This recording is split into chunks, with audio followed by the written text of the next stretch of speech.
Are we going to yell at pole dancing or the fact that Vicky has chickens? Like, there's a lot of things to talk about. Hillary, wow, the chickens. We haven't yelled at any livestock at all on the show. I also have miniature sheep. They're not that small. That's a ridiculous thing to do. Oh my God. They are like knee high and they are total dicks, but they're awesome and I love them.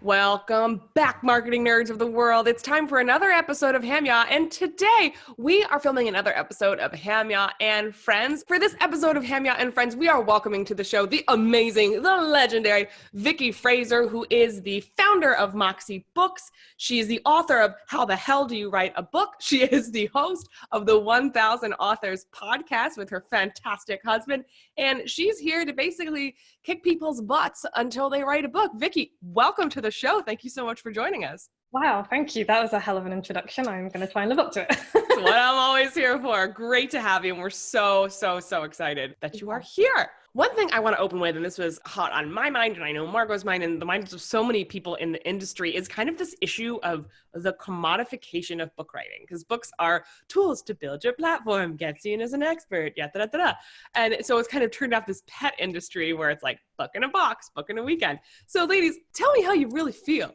about this trend kind of in the digital marketing world that's expanding into kind of everything else. Well, I mean, part of me thinks, you know what, good for them, go do what you want to do, you know, build your business, do whatever.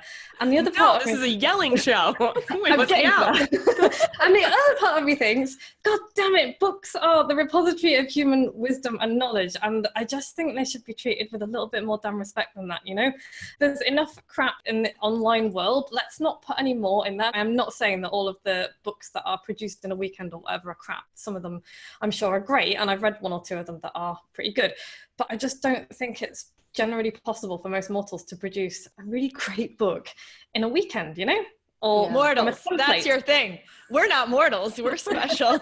We're hams. I mean, it took me quite a long time to write both of my books, and you know, not as long as people might think, but yeah, I just think if you want to write something that's going to make a difference in the world, and I would hope that most people who are going to write a book would want to make a difference in the world, because it's not easy, as Margot knows. If it's worth doing, it's worth doing really well, I think. All the things that you said about books being useful for growing your platform and expert status, all that stuff is true, but it doesn't mean that your book has to just be that tool, it just be that glorified business card. I think it can be all of those things and so much more as well, and that's what I hope people realize and will do once they've come into my world and had me yell at them a little bit about it. You really nicely said before we started recording, kind of we were being really cynical about the commoditization of books, and then you said something really beautiful about the democratization of books. Can you speak to that side of things? Part of the problem, I think, of the commoditization of books has come from the democratization of it, and it has never been easier to write and publish a book, which is fantastic. But on the other hand, it's never been easier to write and publish a book.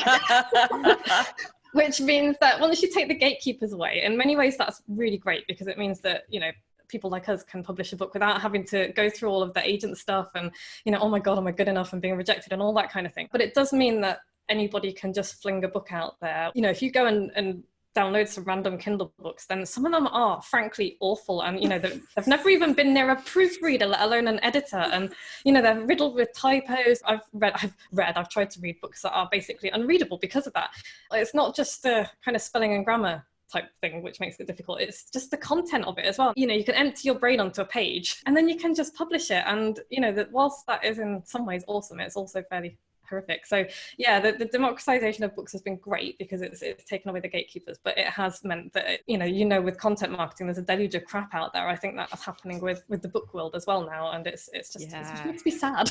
Sometimes there's something inside of you that needs to be written, but it doesn't mean it needs to be published.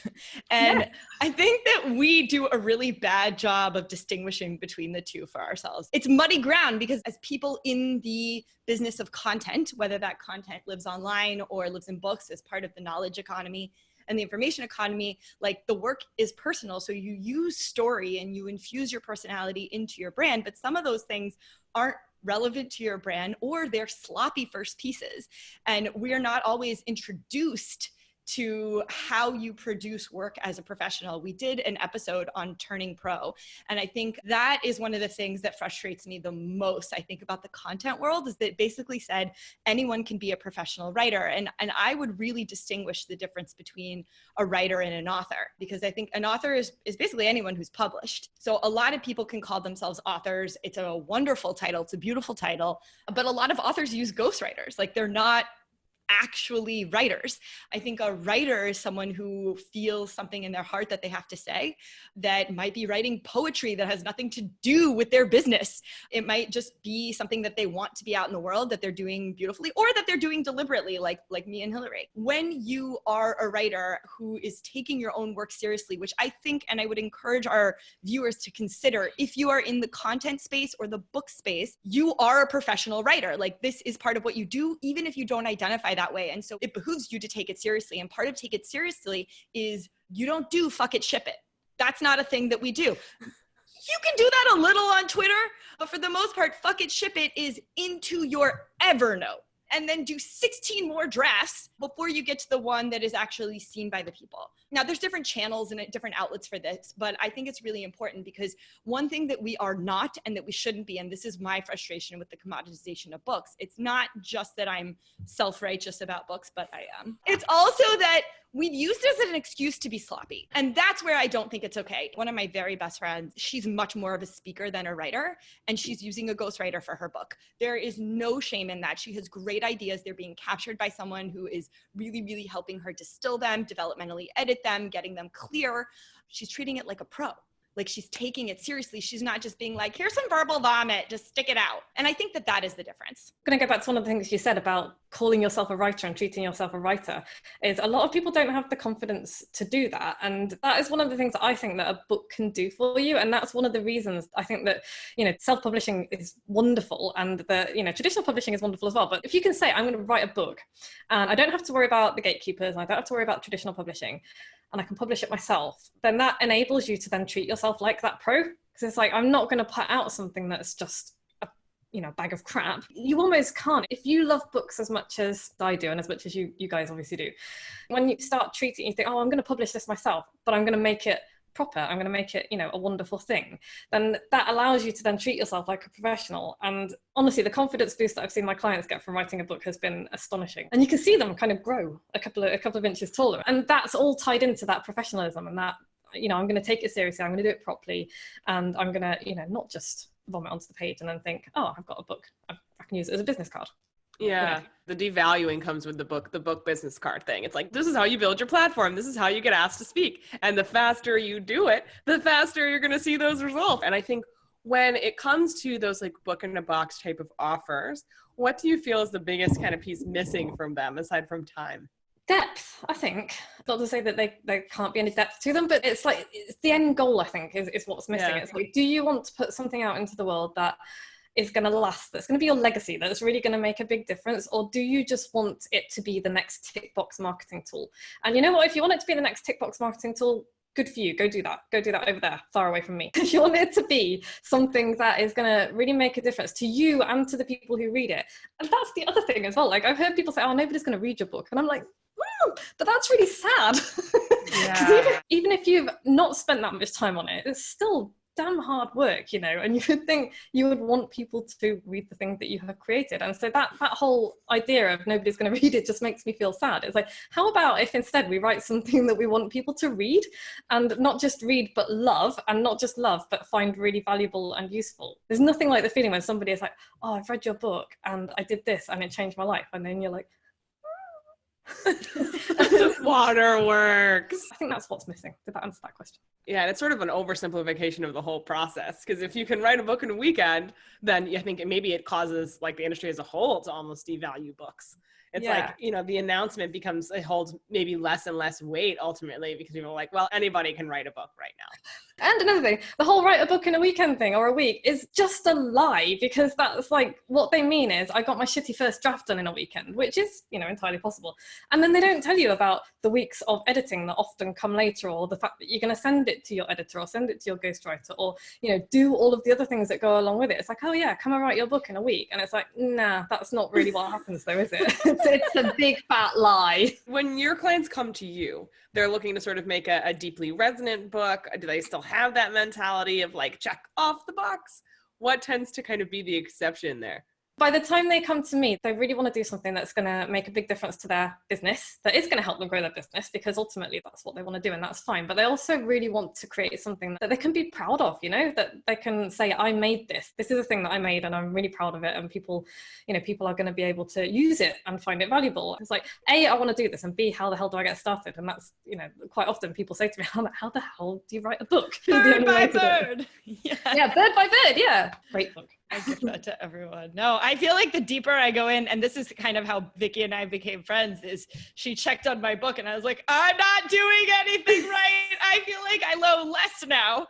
And she was like, well, how many words do you have? I'm like 60,000 words. She's like, and you know less now. And I was like, yes. That's the thing that happens though, is like you write your book and then two things happen, and it's really weird, because the first thing that happens is you realize how much you know, and that's part of the confidence building thing. And the second thing that happens is you realize how much you don't know. But you learn. The whole process of writing a book means that you learn, because I didn't know that much about the traditional publishing industry before I started writing my book, and I still don't know that much because that's not the field that I operate in. But I went and found out, and I found out a lot more, and now I'm learning. And it's like, you know, the process of writing your book will teach you stuff. And I'm sure you're finding that, Margot, right? Oh my God. Yes, so much. I mean, you really have to crystallize what you believe and what your process is and what you do. And it forces you to organize things in a way that my about page hasn't forced me to do. I would say the book is similarly frustrating, because as a mentor once told me, you're trying to make it the book instead of a book. And so you're trying to like boil the ocean. You're like, but I have to keep all my whys in here and tell you all the things that I love about my family and my purpose and my meaning. And it's like, nah, actually, let's cut it out. You said something earlier about vanity publishing. You said it used to be that publishing independently was sort of vanity publishing and traditional publishing was legit, and it's sort of reversed into traditional publishing is the vanity publishing and independent is not. And it really rang true for me, because I really wanted to independently publish, and then traditional became an option, and I wanted it for vanity. I'll be really, really honest. There was like no part of me that sees the business case for it. I actually think I'll lose money, but like, I was like, no, I want the credibility and the like prestige that comes with it. Totally. And you know, don't get me wrong, if Penguin were to knock on my door and say, write me a book, I'd be like, hell yes. Because, you know, traditional publishing is awesome. If you could be traditionally published and that works for you, then that's amazing. Because I would never say to somebody, you know, absolutely don't do it. I think what I would say is you've got to really think about what you want your book to do for you. And that's the important part of it, because I think what a lot of people don't realize is that traditional publishing means generally, unless you're J.K. Rowling, that you are going to sign away everything. You will lose control of everything. And if you are lucky enough to, you know, hit their shelves at the right time, then it can be amazing and you can be a New York Times bestseller. But if you don't hit at the right time and the luck isn't on your side, then as soon as your book is done, the publisher will move on to the next book, because they're a business. They have to be thinking about their margins, and they're not going to do anything with your book. And the chances of you being able to do anything with it then are really, really slim, because you don't own any of the rights to it anymore.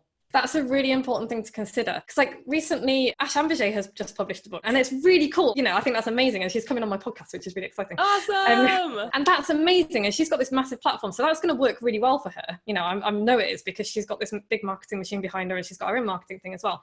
If someone like me was to do that, that probably wouldn't work so well for me. Definitely wouldn't work well for a lot of my clients, because they need to be able to use that book exactly how they want. They need to be able to offer it, for example, for free. Sometimes it makes sense to give it away as a lead magnet. And again, it's like, it's not a glorified lead magnet. It's a really valuable thing, but it's still, you want to have control over it. So that's why I think that sometimes there's, I guess, an older generation of people as well. They will be like, oh, you're self-publishing your book, with that look on their face. You know, they're like, oh, you're self-publishing your book. So you're just publishing like 10 copies for you, yeah? And it's that kind of used to be how it worked. But now I think if traditional publishing isn't going to serve you, it's not going to do for you what you want and need it to do, then that's when it becomes vanity. Talk to me more about the business case, because I actually was thinking about this for myself, because My audience is really small. Maybe at the time of publication that will change. Like I have a friend of mine who only independently published. And then when his platform was big enough, I think he had 30 or 40,000 people on his list. There wasn't a good business case to traditionally publish. He was making more money from independent publishing. But when traditional started getting interested in him, then they wanted a big advance because his audience was so big, it became a different thing. And it was really interesting. And I was talking to him and I was like, but at the size of my platform, independent publishing actually wouldn't make me that much money. I was puzzled by this. Okay, so the way I see it is that the money that business owners are going to make from their books generally isn't going to be from their books. It's it's the entry into your business, and it's the thing that allows people to get to know you, and they're going to take you to bed and they're going to read you in the bath and all that kind of thing. It's all that kind of I know, right? It's a really intimate way of kind of building that relationship. I want loads of people to read my book, of course I do, but what I then want them to do is get into my world and buy more shit from me. So what do I want to tell them? I want to teach them how to write a book. Some people are going to read my book and they're going to go write their own books, and that's brilliant. Most people are not going to do that. They're just going to read it and then going to be like, right, what do I do now? And you're like, I've just told you, but also I can show you. And so it's like, I will coach people, or I've got like live writing courses, or I've got retreats that I do. And so for the business case, that's where the money is ultimately going to come from. The lead magnet. Yeah. It's the entryway into your business. And so unless you've got that huge readership, like somebody like Ryan Holiday or something has got, then traditional publishing isn't going to make you that kind of money. But even for his books and for those, big people, that they've always got that call to action in the back of the book. It's like, where do you go next?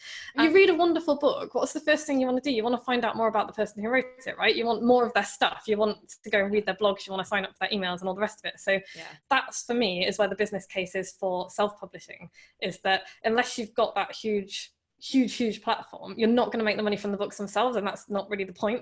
The point is to build that relationship and help people get to know you and reach more people as well, because I can't coach all the people in the world to write a book. I can't possibly do that. But if enough people read my book, it creates that dual thing. It's I can help people who either can't afford my services or just, who I can't help because I haven't got time. I feel like it's really similar to all the reasons why we have content. Yeah. I hate to say it's just another type of content because it's books. It is. But it is. Yeah, it is. It's just another medium. I think it's a medium that is more lasting because people, you do not throw books away. Proper people don't throw books away anyway. Marie Kondo does. There was a riot. But emails and blog posts, you do save. Some of the ones that you read, you will save, but ultimately they're just pixels on a screen. They're not real, but if you have a book in your hand, it's always there, and it just feels, longer lasting. More eternal. The next sort of thing that I wanted to bring up, which is something we were talking about before the interview started, is you can have books as sort of 3 different categories. There's like the business tool book, the brand building tool book, and then the sort of creative expression tool. Can you talk to us, because the creative expression is kind of obvious, but what would you say is the difference between a book that serves as like a business building tool and a book that serves as kind of a brand building tool? I'm not sure there is a huge difference, to be honest. And I don't see why a book can't be all 3 of those things and more. I get my clients to do is, you put your stories in, you put your personality in, you do all of that stuff. And so it can be a business building book, it can be a brand building book, and it can be a creative expression. And I think that if you've done a really good job of it, it is all those 3 things anyway. And ultimately, I think it comes down to, if you're going to write your book, why are you writing it? I think that's what the difference is going to be. But I think a really, really good book is all 3 of those things anyway. It shouldn't be just, a dry, this is how you do this thing. I'm going to just walk you through these, nobody wants to read that, People want to read your personal story. They want to read your take on things. Anybody can write a book about any topic and teach, in theory, teach you something. But what people want from authors, I think, from writers, is your take on it. So it's like, well, why do you believe this? What's your opinion? And that automatically means that you're going to be creatively expressing yourself. You're putting your personality into it, and you're going to be teaching, because you guys know better than anyone that it's stories that teach people stuff, and without stories nobody's going to listen. And I think that's so essential too, because when I think about writing a book, all I want to do is take a nap, because it's been like drilled into me at this point that a book is a means to an end. And when I was a kid growing up, I would think about writing a book. I would want to write a novel. I'd want to do this or that. And for me, it's ultimately like a book of essays that keeps getting pushed to the back burner, because I'm like, it's coming. I will make sure of it. This doesn't do anything. You can write a book and have it be something that's a tool for your business, but also a form of creative expression. And I think for some reason in my brain, those two feel mutually exclusive. Where like, if you're having fun writing a book, that's a fun book and you can put that over there. But we need like the business building book that you can sell at the back of the room. So I really, really liked that you sort of put that inclusive kind of angle on it. Because again, like I think the commodification of the industry is also putting a big damper on like the joy of the creative process of it. It makes it feel very calculated and almost surgical in nature, which is never fun for a creative endeavor, you know? No, it's not. It sucks. And, you know, you saying that it's something that you should have fun with. You totally should, because I think you can tell when you read a book if the writer has had fun writing it or not. Oh, yeah. I really think you can. And if you're not having fun writing it, then for goodness sake, who's going to want to read it? You know what I mean? It made me think of the first time someone was like, you should write a book. I had two things came to mind. First of mine, I was like, that's for novelists, not people like me. And so that was the first like mindset shift I had to make, that like lots of different types of writers can write books. Cause like to me, it was like only fiction is a legitimate style of book. I remember we had this argument. But then the other side of me was like, oh, the business person, you should write a marketing book. And there was not a bone in my body that wanted to write that book. And I felt irresponsible. I was like, I feel like what I'm supposed to do is have this lead magnet book that gives you my marketing philosophy, gives it in my expression, and the 10 different ways that you could build your list and grow your brand and profit in $1 million, whatever the thing is. But like, I think that part of the problem is also viewing it as you get only one book. We're all multifaceted people. And Hillary and I often on the show go back to our like schemas of looking at celebrities. And if you look at someone like Lady Gaga, she will correct you if you call her a singer. She will literally say, I'm an artist. Like, can you imagine if someone came up to Lady Gaga and was like, you should write a book? And she's like, but I'm not a writer. I mean, her book, the first one was all pictures. It was just pictures. And like, I think that part of the problem with what you've identified, Hillary, is that when we templatize it, we have like this one version that we're thinking of. That's a thing we give out. Like Vicky, you said that no one reads. That's a business card that isn't important, that like perfectly distills your consulting method. And it's basically an elongated sales page. And it takes the magic and the fun out of writing. And I think that like at some point we need to give people permission to, not at some point, Vicky's doing this, to write as themselves. Yeah, absolutely. And while we're at it, we should strike the word should from our vocabularies. You know, it's people saying to you, you should write a book. And that's, I don't know, I just don't like it because it automatically puts people on the defensive. And it's like, well, maybe you shouldn't actually, maybe you shouldn't, you don't have to. And so my first question to anybody who comes into my world is, do you really want to write a book? Because if you don't want to, then, you know, this is going to be a painful process. I'm not going to lie.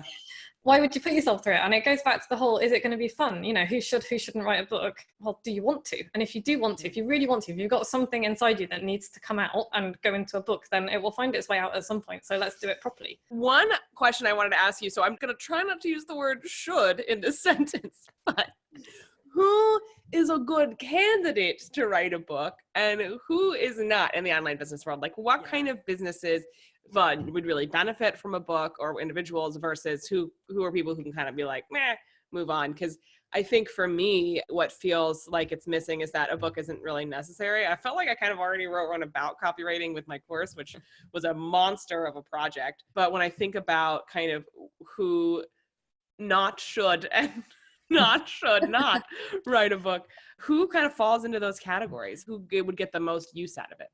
That's a good question. I normally say that anyone who wants to and who has got something important to say can write a book. I get what you're saying about the copywriting world particular, because I was a copywriter. That's kind of what I did before I do this. So I've been there and I didn't love it enough to become really great at it, which is why I'm doing this now. I mean, yeah, if there is any industry that is overbooked to death, it is marketing and copywriting, and there is one for everybody. But a lot of the books on marketing and copywriting are really boring. Yes. They are. And so, you know, if Hillary Weiss is going to write a really fucking funny book about copywriting, then I'm going to buy it. This goes for law and finance as well, by the way, two highly regulated industries. And I get that pushback a lot. It's like, oh, I'm really regulated, I can't say stuff. And I'm like, well, yeah, you can tell stories.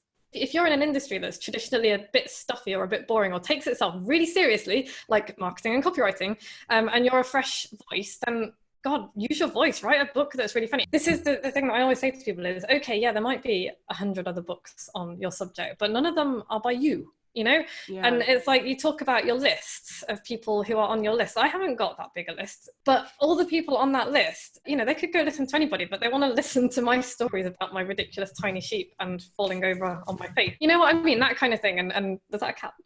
Yes, that was a cat. Awesome. One of my best clients wrote his first book, and now he's on book number 5, and his business is, and then there are people, I've got a translator who's written a fantastic book about doing business in the UK.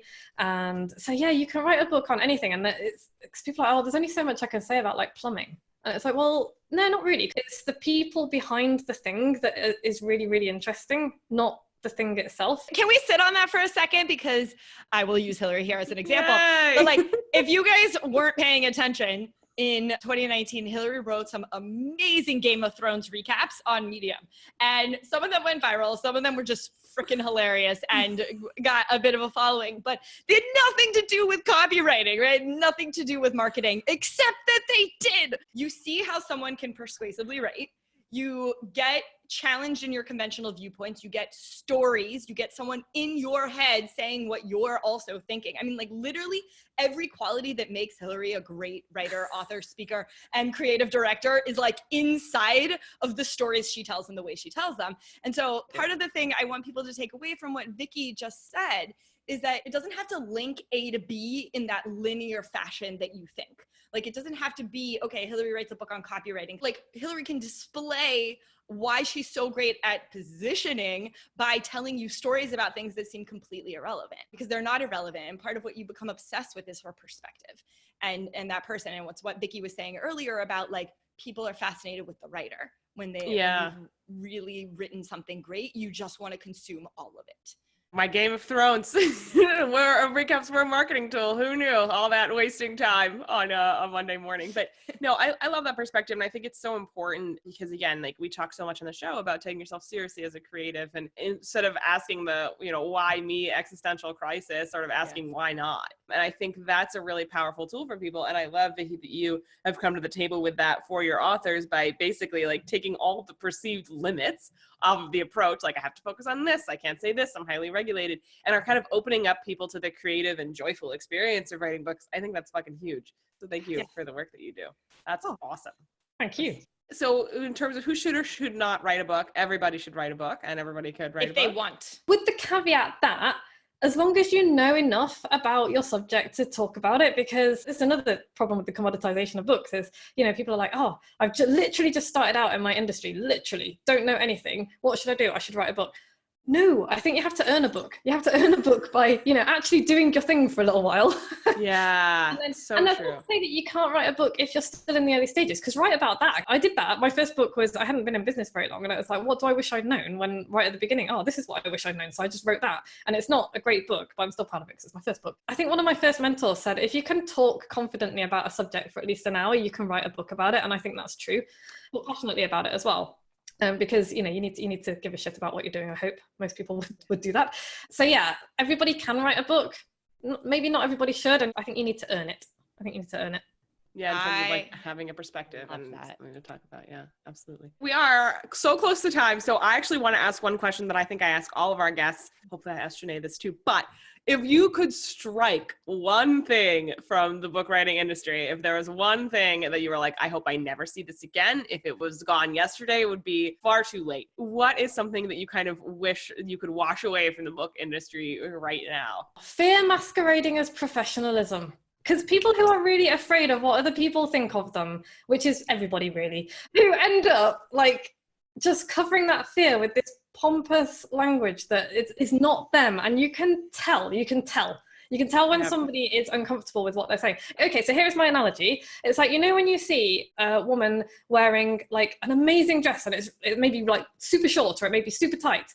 And if she would just own it, she'd look amazing. But she's like, oh yeah. And do you know what I mean? And that's what makes people look at her and go, oh, what are you doing? What are you wearing? Whereas if she would just be like, I look fucking fabulous. It wouldn't matter if you could see her entire butt, because, she would just be owning it. So, and I think that's the analogy that I like to use with writing and writing a book is like, just own it. You know enough. You're an expert at what you do. You are a good person. You are an interesting person because everybody's interesting. It's not about finding your voice because everybody's got a voice. It's about allowing yourself to use it.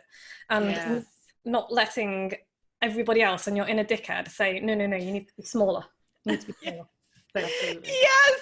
Oh Love my that. God. I love that. We are closing on that note. A reminder to everyone, as a corollary to this, check out our imposter syndrome episode where we go a little bit deeper on the fear that holds you back, leaning into your expertise, and remember that you are an expert in your own opinion. So if you're feeling uncomfortable, that's something that you can hang your hat at, but determine that it's an opinion. Vicky, it has been such an absolute pleasure to have you here with us. Thank you for making the time and joining us all the way from Great Britain.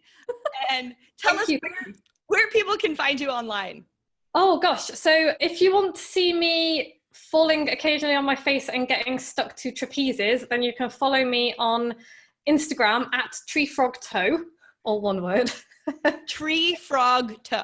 Yeah, I have like my second toe is bigger than all of my other toes and I look like a tree frog, so that's cool. If you want to find out more about writing books and things like that, you can go to moxiebooks.co.uk and there's my blog and you can get my book. My book's on Amazon as well. Just type "How the hell do you write a book" into Amazon and it should pop up. I love that title. Awesome. Awesome. I was like, what do I call it? And that's what people say to me. It's like, how the hell do you write a book? So I was like, that's the title. That is I love perfect. deadpan titles. Vicky, thank you so much for being here. Y'all check out her stuff. Go find out how to write a really good book that brings you joy, that excites you and lights you up. If you like this episode, please like it below, subscribe to our channel, and leave us a comment with some of your thoughts. We will see you in 2 weeks. I am Margot Aaron. I'm Hillary Wise. And this is Vicky. Say your name. Vicky. This is Vicky Fraser. Thank you so much.